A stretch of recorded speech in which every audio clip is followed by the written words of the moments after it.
नमस्कार। इस वक्त मैं दांडेली के मृत्युंजय मठ में हूँ। विशेष तौर पर आज दांडेली में एक स्वामी जी का आगमन होता है। हम नहीं जानते कि स्वामी जी कौन है, लेकिन स्वामी जी के साथ जो जन सैलाब निकलता है वो देखने लायक होता है। वह देखकर हम भी साथ में चलते हैं। जब हम साथ में चलते रहते हैं तो लोगों का जो हुजूम आता है, जो जन सैलाब आता है, वो देखकर हम उत्साहित होते हैं कि जाने तो जाने कि स्वामी जी में ऐसा क्या है, किस उद्देश्य को लेकर वे यहाँ पर आ रहे हैं और आगे वे कहाँ जाएंगे। सबसे पहले आप इस वीडियो को देखिए, जब एक जन सैलाब आपको दिखेगा।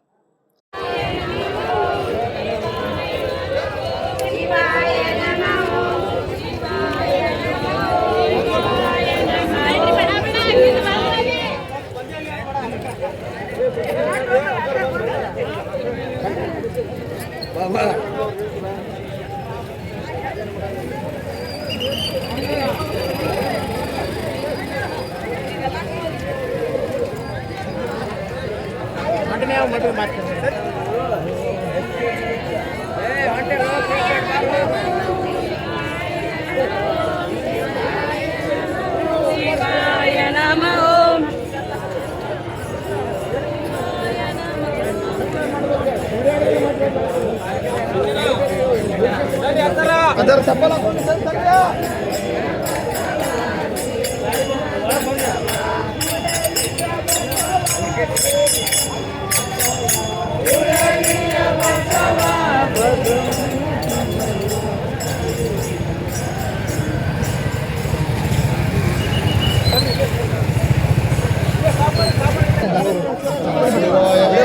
चप्पल बिಟ್ಟು ಬರ್ರಿ ವಿಡಿಯೋ ಮಾಡಿ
इस वक्त मेरे साथ स्वामी जी है। पहले तो आपको प्रणाम करता हूँ, नमस्कार करता हूँ। स्वामी जी, आपका मठ कहाँ पर है स्वामी जी? गदग डिस्ट्रिक्ट में है। गदग डिस्ट्रिक्ट में है, अंतुर बेंतुर। इस मठ का नाम है जगदगुरु भुवनेश्वर संस्थान मठ। आप 33 डेज तक एक गर्भगृह में साधना करते हैं बिना जल, पानी और मेरे हिसाब में हवा भी उतनी ही जितनी जिंदा रहने जी। के लिए आवश्यक है। क्या क्या उद्देश्य है आपका?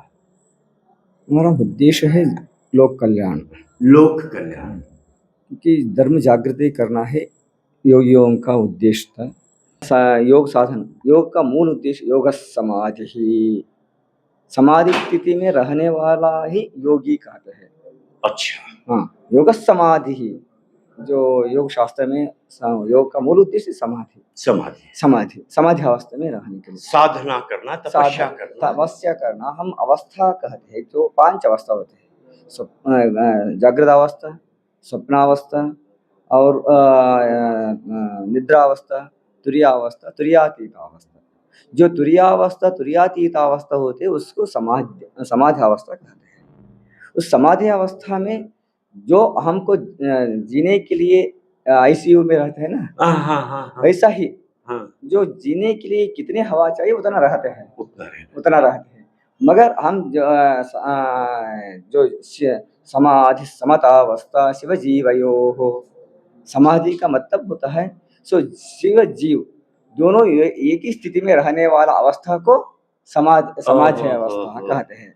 इसलिए उसको समाधि स्थिति शिव योग समाधि कहते हैं। हम शिव योग समाधि कहते हैं। 33 दिनों तक बिना जल और पानी के रहना कैसे संभव है? How it is possible? वही हम जब समाधि अवस्था का जो व्यवस्था है, जो जागृत अवस्था, स्वप्नावस्था और निद्रा अवस्था, इस जब हम योग साधन करने वालों को पहला विघ्न है निद्रा और स्वप्न। अच्छा, हाँ, ये आहार जो जरूरी नहीं है।